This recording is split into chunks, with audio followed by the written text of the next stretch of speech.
I'm Feridun.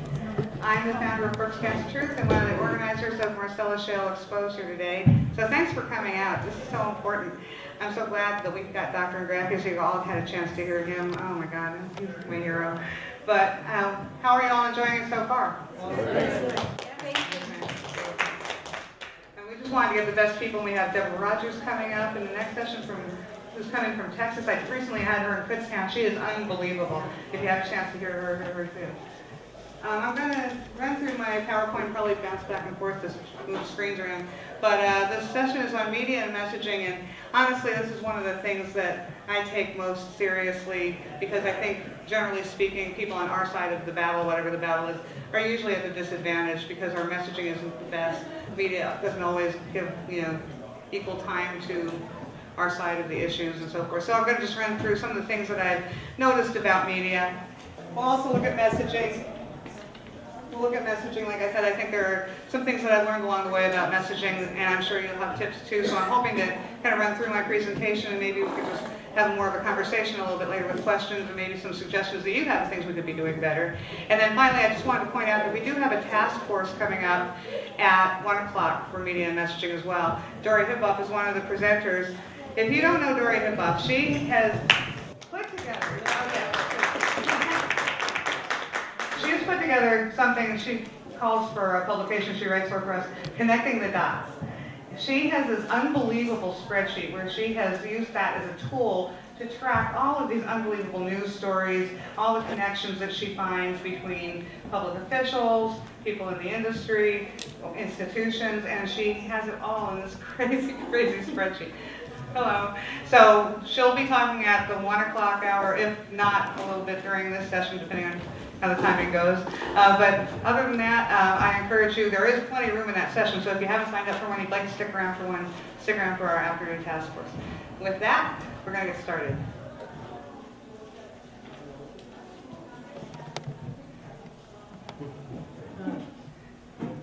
That's how I spent my summer. I was confused. And here's why. Because I went to Berks Gas Truth table. I had a table at a concert event.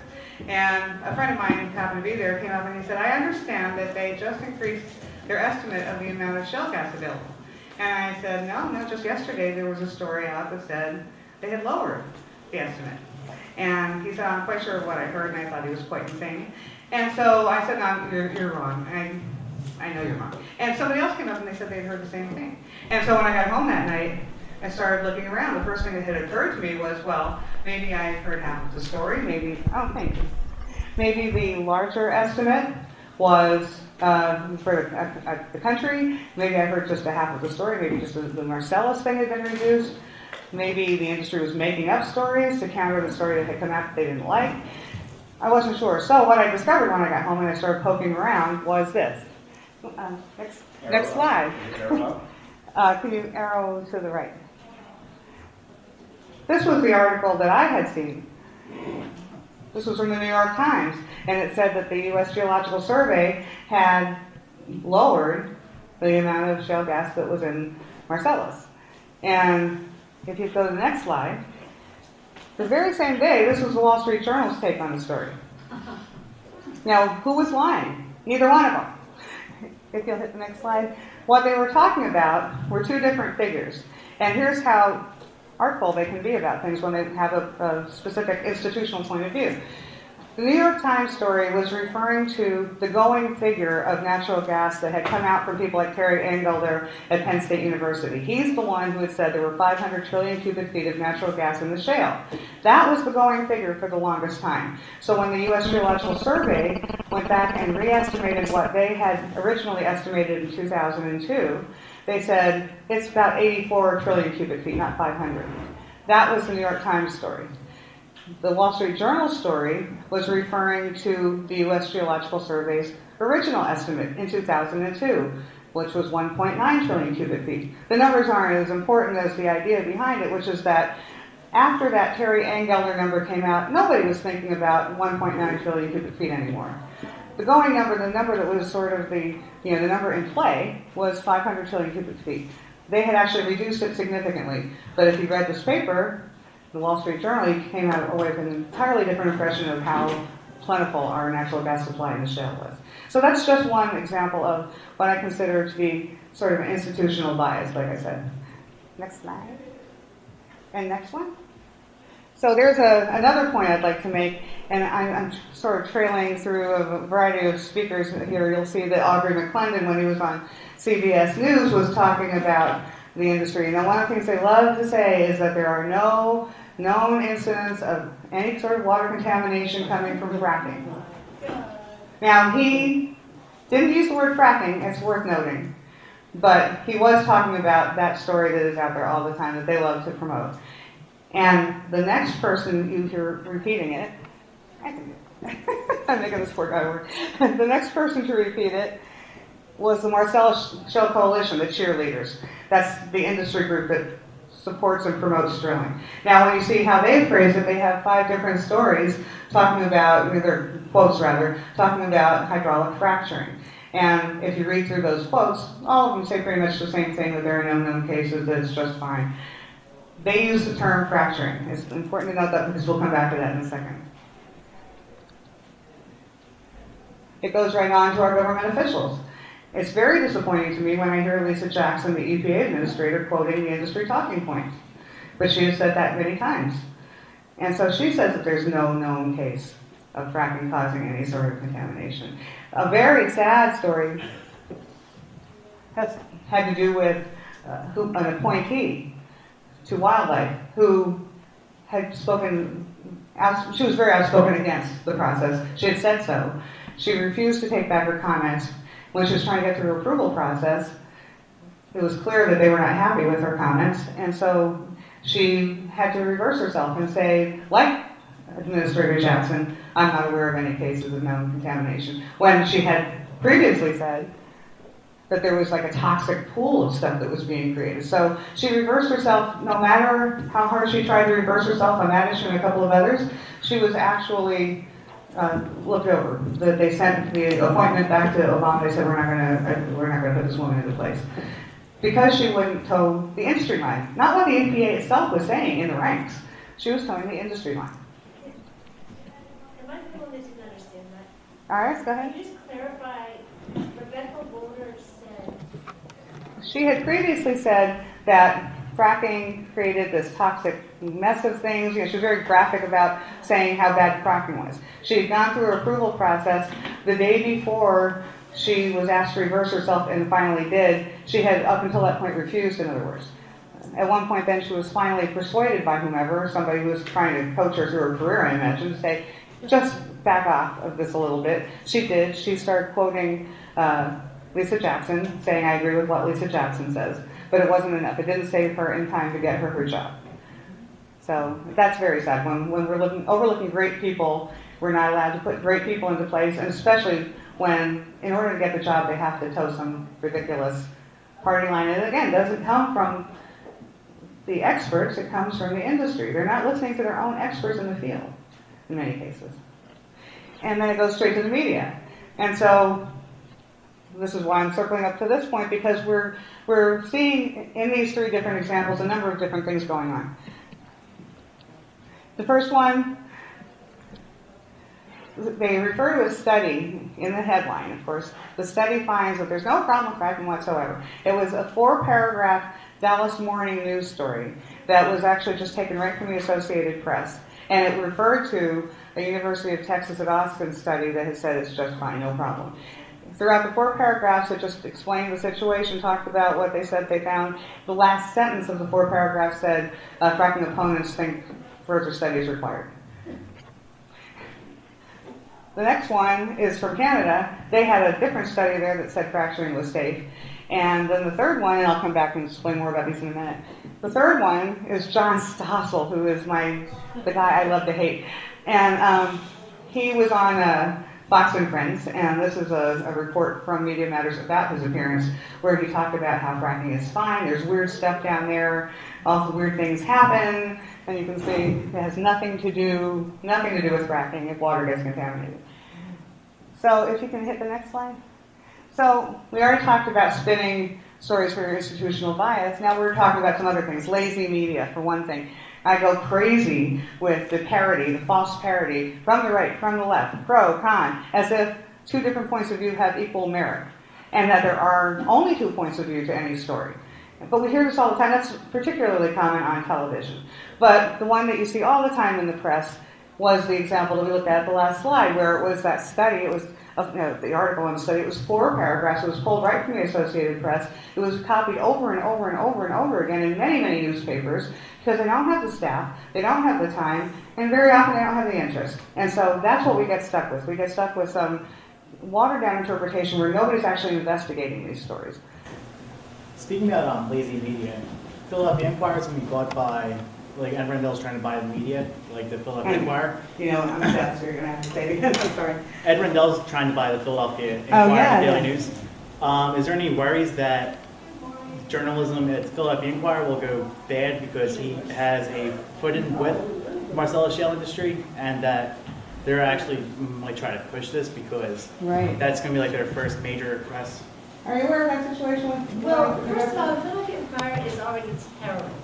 Well, yeah. I mean, really terrible, like really incredibly irresponsible. However, at least on the editorial side, they are responsive, and they did write an editorial after we lobbied them and for them, calling for a moratorium in Delaware Basin. But absolutely yes, if Rendell is successful in buying it, it will be worse. I mean, he was terrible as a shale gas booster, as we all know, and opened the door when people have, when their past actions have been welcoming and approving of the industry.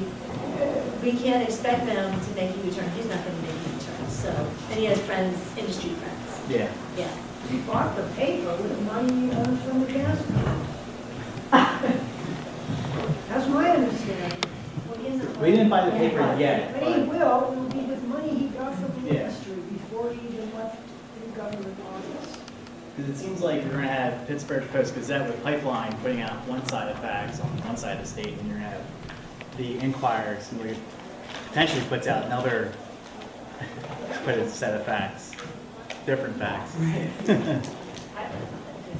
Yes.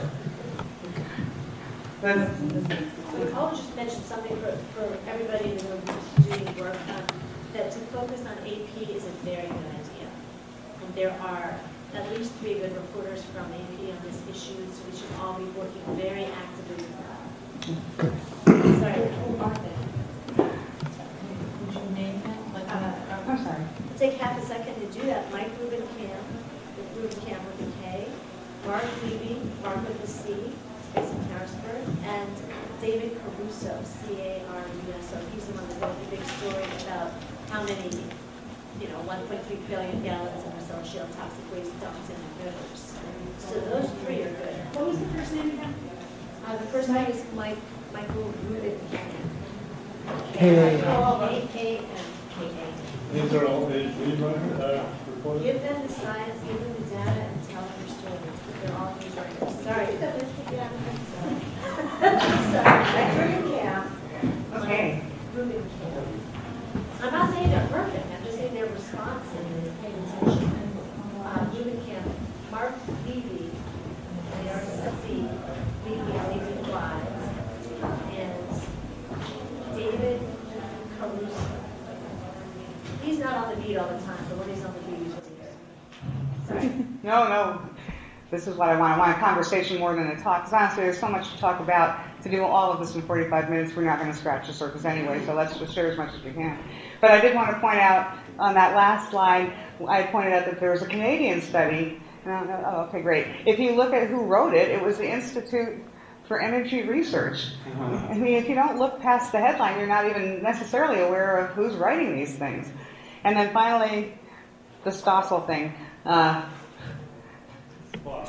The media, the pundits, the reporters as pundits, these guys who just opine on these stories that they really know nothing about. And so, you run into all sorts of obstacles when you're dealing with the media. I have a couple more on that last slide. One up. Varying the lead. A Pew Research study says that 53% of the people who look at newspapers look at the headlines. That's what they're going there for. 7% are looking for in-depth research. So most people, if they see those headlines we were looking at before, they say, oh, great, fracking is just fine, because that's as far as they're reading, even if it's a better article than those were, where they actually go into some of the controversy within. They're not going to see it. People are stretched. Everybody gets that. People don't have time to read anything in depth, so they're going to take that little soundbite, the headline, and walk away with it. And then finally, this is one of my personal bugaboos, press not being interested in the story. And now this is different in different places, but Julie, you know Berks County. She's now in Lehigh County, but we've dealt with the Reading Eagle and the Pottstown Mercury and some of the places in Reading, Berks greater area, and they are just not interested in why? Because it's not happening in Berks.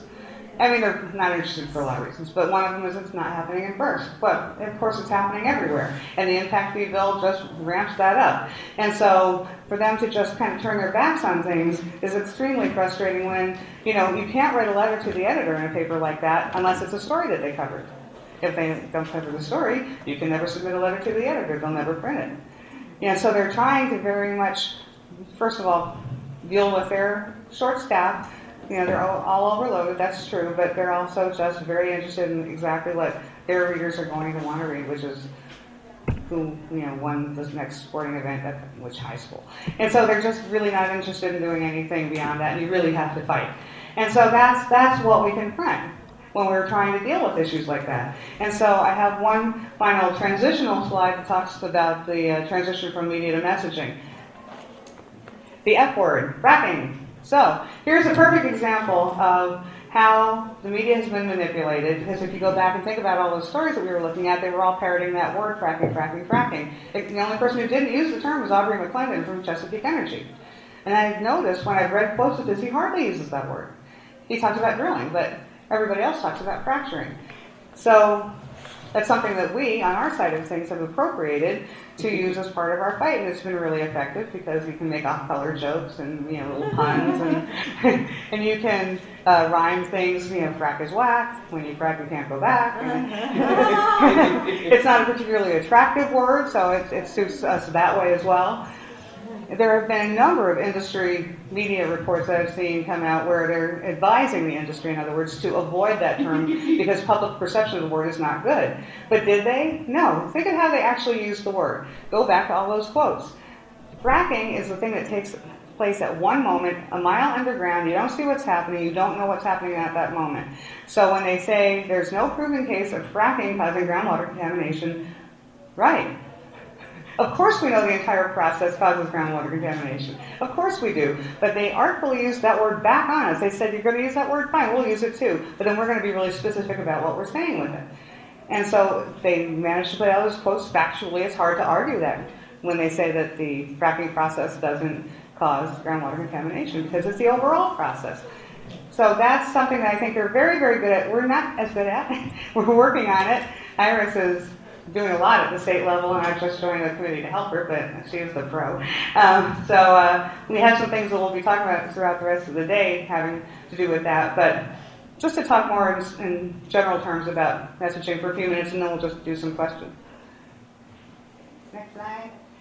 Okay, now these are my observations. You can disagree with them, but these are things I've noticed over time. They control the message way too often. We're always reacting to a message. And by we, it could be a political division, it could be an environmental fight, any sort of other social battle going on. We, our side, the opponents of these things usually seem to be at a disadvantage because they have controlled the message. They keep it simple.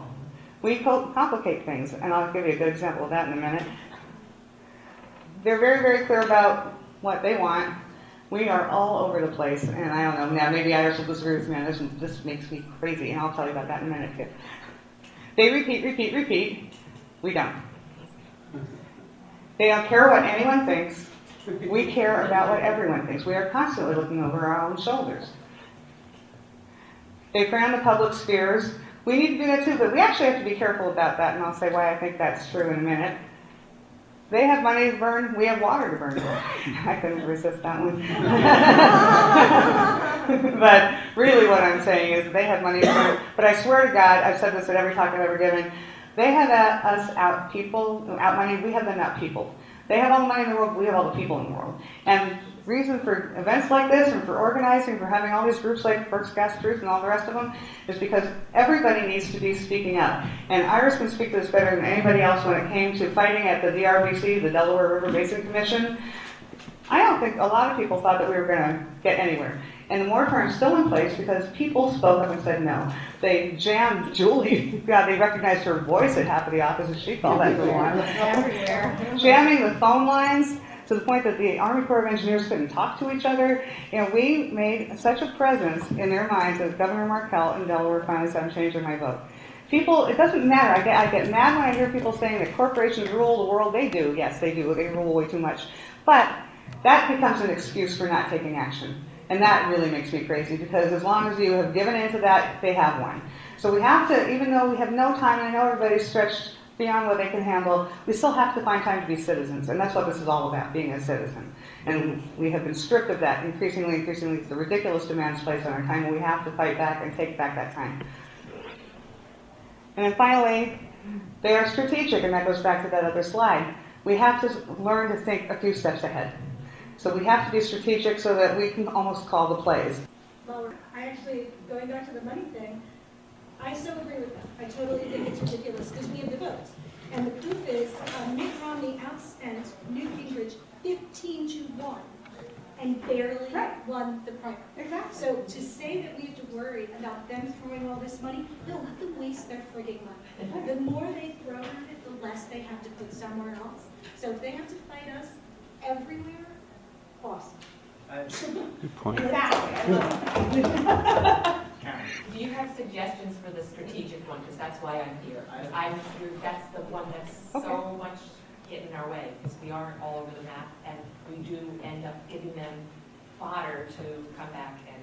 Well, I'm actually going to quickly go through because some of the things, I'm a person who started Berks Gas Truth. Kathy Frankenberg, I have to say, the wonderful person who was formerly with Clean Water Action, started something called Lehigh Valley Gas Truth, which now Julie is the commander-in-chief of. But I started going to Kathy's meetings, and I was so impressed by what she was doing, but I couldn't get anybody from Berks to go with me because it is quite a haul from Reading to go to Bethlehem. And so I would go, and I thought, well, I'm going to go back and report back from whatever she said from the last meeting. I'll report back to the Berks Counties who want to hear this. But now we have like 450 people on our mailing list. We have active people. We have people writing books, people running for office, people who are part of Occupy. We have all sorts of connections. Of course, Julie is the queen of going to rallies and speaking and getting in front of the thing with the megaphone. So, we've had people who are good at everything. And I'm factoid girl very often. I'm spewing out factoids about how many jobs were created. But everybody sort of has their strength. And we all came together and it's been amazing. And so what I discovered, though, in that year and a half, the whole point of saying all of that was that I took it from something that didn't exist to, and at the beginning it was I. Then we all joined in. But at the beginning, I thought, nobody's going to take me seriously. Who am I? I'm just some goofball. 1 minute, Sean. And then... So I kind of learned by doing it, so I was going to share a few of my tips, and then we can talk more strategy specifically. Look bigger than you are. That's easy for me. Kidding. No. Look bigger than you are, and I'm talking about your organization. Get letterhead, get a logo, get business cards, get a website, get a Facebook presence.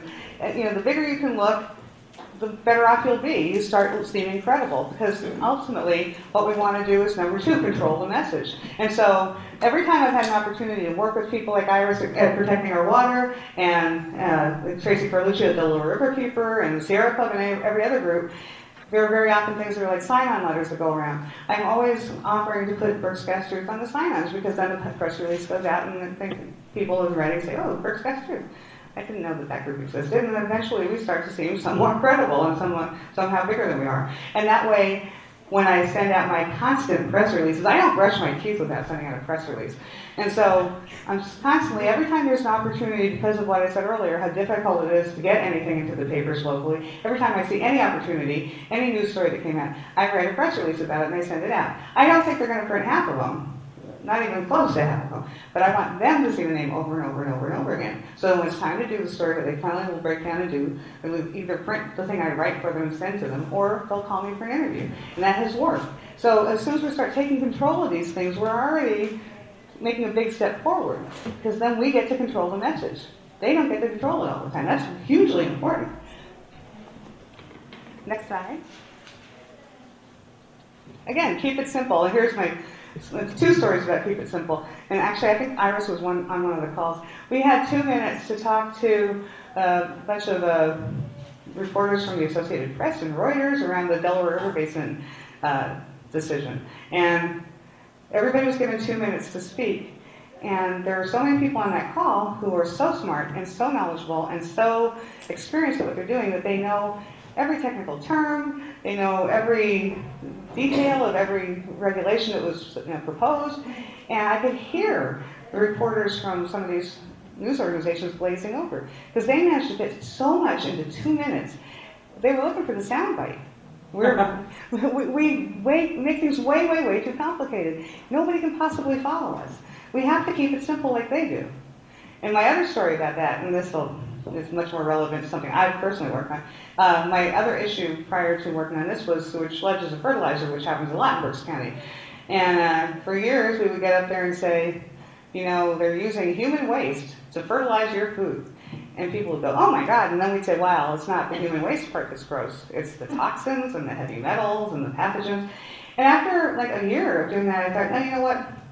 It's the human waste part that's gross. People relate to that. They don't want to hear that. But the other point about framing it that way is that now the industry guy is the one having to spout off all the parts per billion and all that, saying, oh no, it's safe and here's why. You turn the tables on them. You make the emotional plea. That's what people respond to, the emotional plea, the thing that hits them in their gut. You're using human waste to fertilize our food crops. Are you crazy? Make them defend it. We don't do that enough. We're always explaining what's wrong with them. Let them explain what's right with them.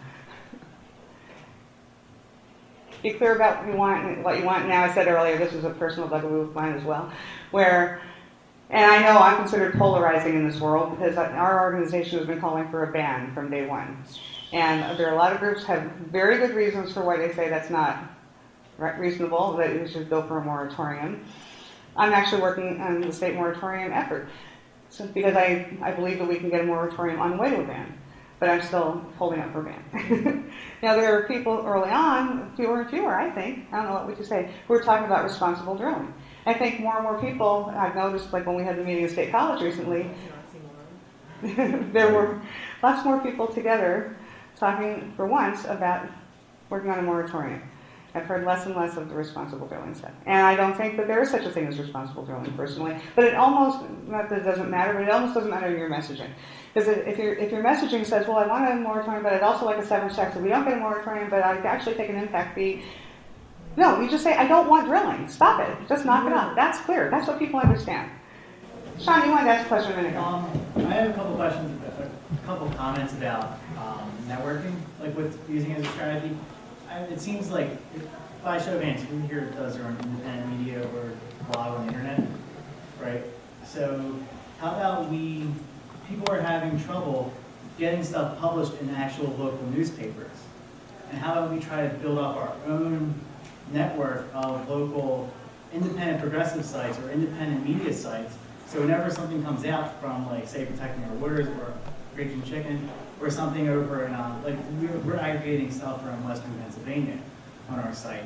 And so we can build up a site of just aggregating stuff and we get our message out to more and more people across the state and just not stop relying on that.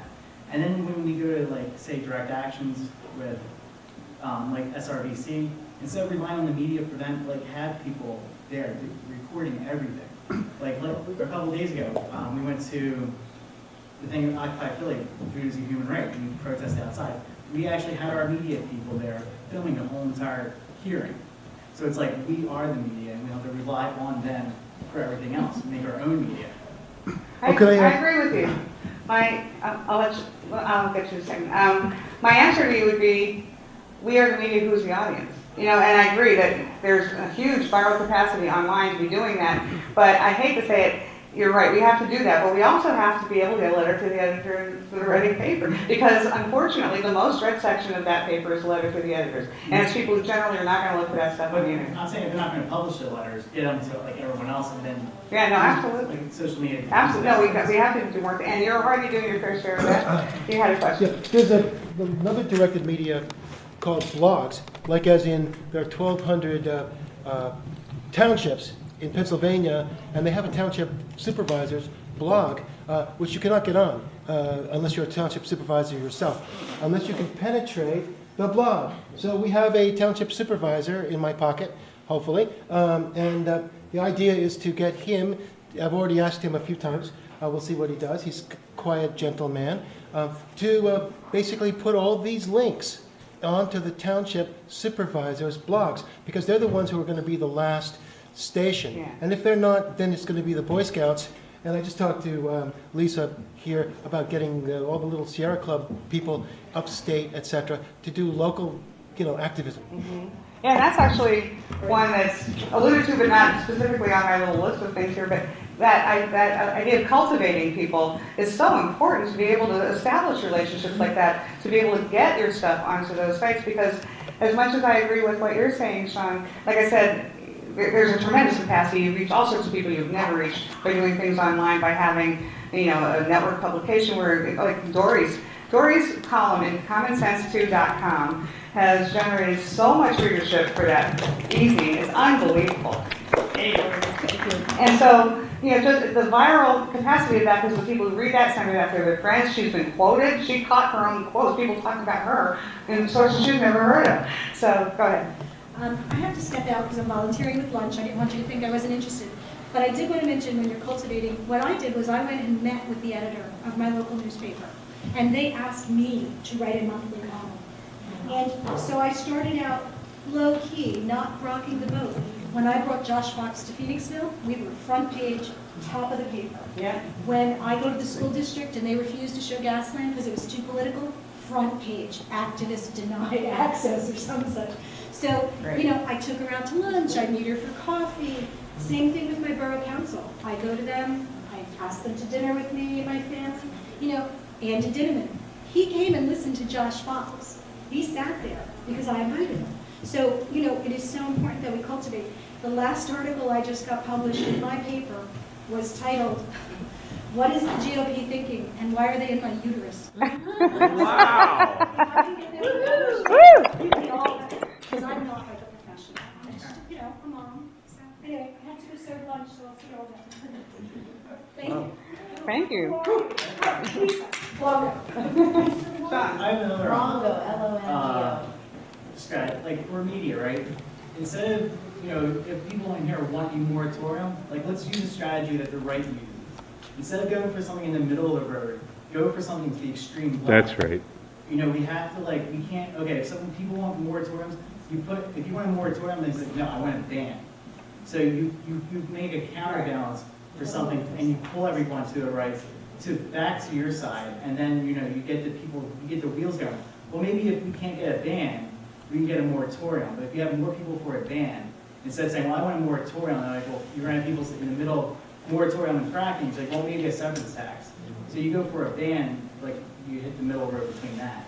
Yeah, well, I think this goes back to the strategy issue, and I think we have to think very carefully about what the best strategy is. Is it strategically smart to work on the one thing? The one thing I was saying to our Berks Gas Truth group the other night, and I'm not trying to criticize them, but because they're not always available to do all the things, and they wouldn't necessarily be invited to all the things that I get to be a part of as the leader of the group. So they're saying, you're a sellout, you're going for a moratorium. And I said, you're not in the room. Because I'm much more interested in being with, if you were all there, all 450 of you who want the ban, could be every place calling for the ban, that'd be fine. But I can't do that. I have to be in the room with people who are willing to concede some ground, finally, and talk about a moratorium. I'm happy to be there. And like I've said many, many times, when we were doing the Delaware River Basin Commission thing, if my little point of view of the ban had been with 20 people calling for a ban that day, they'd be firing the Delaware right now. But thanks to Iris and everybody who organized around the big movement and called for just a continuation of the moratorium, we won that battle. They're not drilling.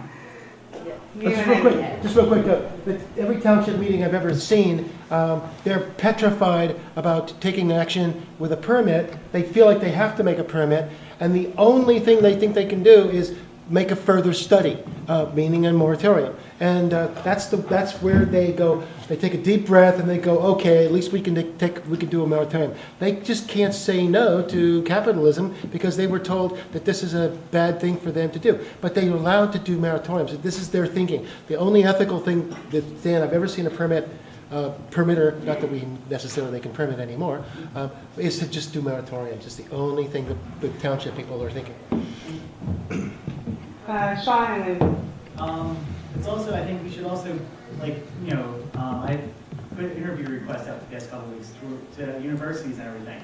I got denied, but I went to, Dale Leach or Eugene D. Pasquale or a few other progressive leaning people in the assembly, and we should go after just constantly be quoting them in our, interview them. Like, I had a 45-minute interview on a webcam with Dale Leach a couple of days ago about Act 13. Like, we can reach out to these people, and they are willing to give interviews for whoever about these issues. So let's start, if like our local newspapers aren't going to be quoting Dale Leach or the progressives on our issue, go out and interview them ourselves and get them out in the public's eyes. And there are lots and lots of people working on exactly those sorts of things, and it's been, believe me, like I said, it's been about 1.5 years since I've been involved. The difference now between this movement when I started and now is unbelievable. Not only have a lot of people been moving toward a common point of view about something we can work on together that will save the state, but I'm very bad at this. Move your phone. But there are also very many politicians who are much better aware of the situation. There are people who, I personally, because I'm also a Democrat and I'm on the Democratic committee in my county, and I really, really came down on people about that severance tax, because to me it's just the price of admission. If you're going to charge that thing and let them come in and destroy your land, it's not, you don't charge a criminal a tax or a fee. That's what we're talking about when we're talking about these things. But we didn't get it. I'm sorry? But we didn't get it. And because we don't get it, they're going to wind up cutting funds to the DEP, and there are going to be less people looking after those books, which is sort of the same national policy that they got many issues where Right. squeeze the cost out of them. So now you can't afford to pay the DEP, which is mostly in their pocket, or too much is in their pocket. So, I don't know, I thought Sean was saying, which I think, just because you're for banning it, doesn't mean you can't compromise along the way and say, we'll be happy to vote for a severance tax, right? That doesn't mean it's the end of the story, you're happy with it, but you're better having that than no severance tax. Well, here's my... Firing people at the DEP, so you wind up with 50 people looking at thousands of wells Right. and say, where's the data? Well, of course there's no data. I want- Nobody's there to look at it. I want them to pay till it So I hurts. would assume you were, so I would assume you were supportive of the severance tax. I am not supportive of, and here's why I'm not supportive of the severance tax. Because the severance tax, let me finish. Let me explain, because this really isn't about the severance tax. But the problem with the severance tax in my mind was that they were collecting money from these guys, and they were going to divide it up, a third to the region, a third to state environmental programs, and a third to the general fund. I promise you, I've been in political things long enough to know, they will never give up their budget. If you have some elderly or drug program or something that the state is not funding now, and they finally get some money to do it, and we say fracking is as bad as we said it was, they'll say, I'm sorry, I really need my budget. You'll never get rid of it. It will immediately be institutionalized. That's a form. And so we didn't have a good plan for it. I was very disappointed this year, months ago, just a couple of months ago, the State Democratic Committee in Pennsylvania voted for a severance tax. They supported the severance tax. It's not even on the table right now. That's what they're going for. I want Democrats or anybody, I want all politicians of all stripes, I want them fighting for the environment first. And if that means finding these guys for the criminals that they are, that's how I want to get the money out of them. But I'm not interested in setting up something that becomes the price of admission. You had something. Yeah, well, I actually, one thing that we do, I'm from New Jersey, and I'm also with Franciscan Response to Fracking, so I have limited to be very careful with every word. We came up with unmonitored and unregulated fracking process, because even Green Faith and other organizations were so afraid because of that. And in that way, it's safe. We want to ban, because I was insistent, you have to start the ban, so agree. You have to push the line way ahead of where you're willing to be. But to say unmonitored, unregulated, or then you're describing specifically, if you regulate and monitor it where it's safe, the fracking process, and not just fracking, but the process to incorporate everything. But also letters to the editor. We're a group that, like 350.org and Food and Water Watch, are coming to us now because they're not getting anything printed because they're looked at as biased or whatever. But we're coming, so they're kind of coming into our group, and we have a different kind of charism. But we're finding we are writing letters to the editor. One point, your most compelling reason why you want fracking banned. And everybody might have a different, and you just, that fact, source some, like New York Times source or something to back it up. Just very short, addressing, and get those letters to the editor. We're getting all these letters to the editor, and none of them know we're the same group.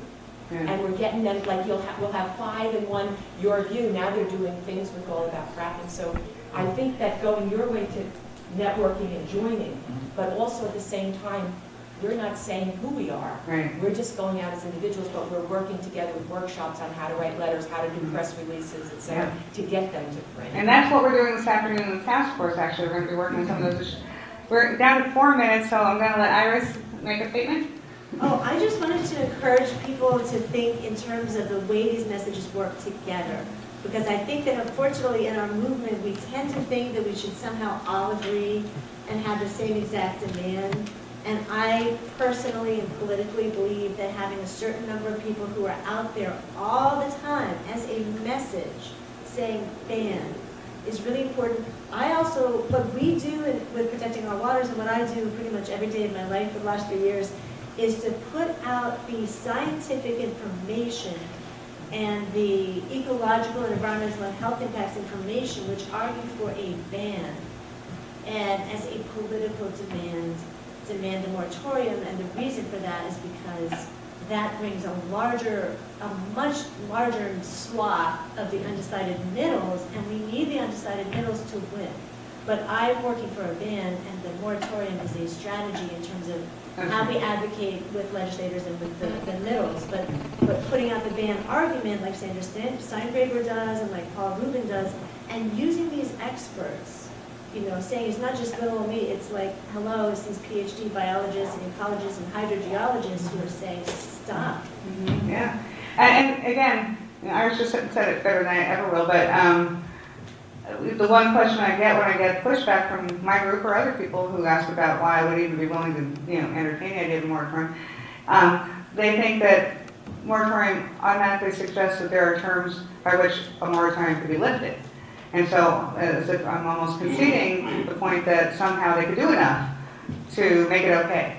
And my point of view, and this is what I try to explain all the time, and I encourage, if you're thinking about these things and you're thinking about where you stand on it all, I'm convinced, and I'm sure Iris would say the same thing, if they actually did an environmental impact study, forget that it takes years to do one, but if they actually did one, the results would be pretty clear. And so I'm not thinking that there's anything we need to do beyond that. I think we need to do an environmental impact study once and for all. They've never done it. Let's see how safe it is after that. And I'm sure, that gives us more time to grow our numbers. That gives people much more time to learn about the issues. And I'm certain that if we actually knew what was happening in a documented sense, beyond all the documentation that genuinely good people have been doing thus far, but if it was an environmental impact study, we'd have to say this doesn't make any sense at all. We have to stop it. We can take a couple more questions. John, you said I want to do everything. And then Dory. I just think that, at the same time, we need to come at it from the other side that Dr. Ingraffia was talking about. Right now, it's, obviously they're making money, so it's economically viable for them to continue. We have to work towards greener alternatives. Exactly. Wind energy, solar, geothermal, whatever. Because when I talk to people out there who, I'm part of the Sierra Club, I run dinner and movie for them, environmental stuff, I sell green energy, I'm trying to hit it on every side. But when I talk to people who just are like too busy doing their lives, they're like, well, what are you gonna do? I gotta heat the house, I gotta cook my food. And so in their world, there's nothing on the other side, there's no solution. And I love the Nissan Leaf commercial where, I don't know if you've seen it, but they've got, a woman blow drying her hair with a gas-powered hair dryer. Oh, yeah. And then, brushing your teeth, whatever. And, we would think that's insane. That's right. But, if we can start to move into the direction where these other technologies are more economically viable, they'll give it up. Well, and that's exactly the thing. That's why we have alternative energy on our agenda today, because it's much more powerful to be able to say, no, there really is an alternative to what you're suggesting here. And they love to say, well, there's risks involved in all of it, but I think it was Bill Maher who said, if a windmill falls into the Gulf of Mexico, nobody dies. And so, I'll get to a couple of you very quickly, but I just wanted to say that one of my personal beefs that I like to bring up when I'm doing talks like this is that, people challenge you, well, you go turn off your natural gas. If I had the money to put in solar, I would. I want my government to be working on that. I want them to make it affordable for me, the goofball who didn't save enough money for solar, to be able to afford solar. I want to be able to finance it. I want that to be the political will of our elected officials, not how we can make the industry even more comfortable. I just have to say this because I think I hear people at the borough hall meetings get up and say what you just said, and I don't think it's true when you're saying economically they're making money. They're not. They're not making money. Well, my sister works with a gas company and they're paying her a good salary and she's making money. But where is the money coming from? It's like, is it really an economical process? That's You're going to difference. the Ponzi scheme idea. There's a lot of money, but where's the money? Nathan wanted to say something. I'm sorry. Nathan wanted to say something because we're going to have to wrap in a second. Sure. I just wanted to say, like, in terms of messages that's actually getting through to the general public, like a lot of our subtlety between us, like we can say, oh, I'm for a moratorium, you're for a ban, I'm for regulation. The public doesn't hear any of that. What's getting through to the public is these cries for help. The human life wrapped around the problem. Before our public officials are going to be under any pressure at all to approach any decision on this stuff, be it moratorium, ban, or more regulation, they've got to get more grief from their constituents who are hearing about things like what's happening in Butler County. Right. And so, the more that we can do to do the kinds of things that Iris is talking about, I'm not just, I want to give Iris some props here, because it isn't just the fact that Iris is getting out the scientific information, but it's the scientific information wrapped around a human story. And that's what needs to be done over and over and over again. Yes, by the way, you have done an outstanding job both here and in the conference.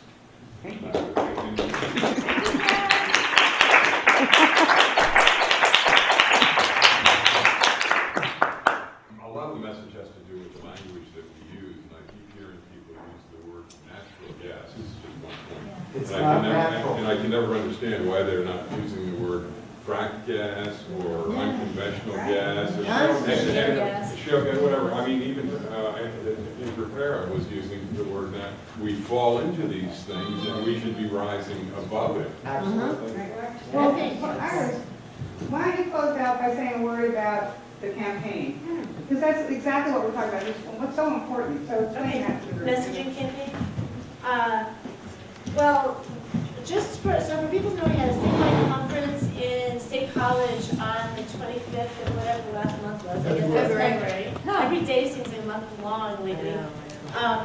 And we came up with 4 particular phrases. So talk about repeat, repeat, repeat, repeat. We want these phrases to become household words over the course of the coming year.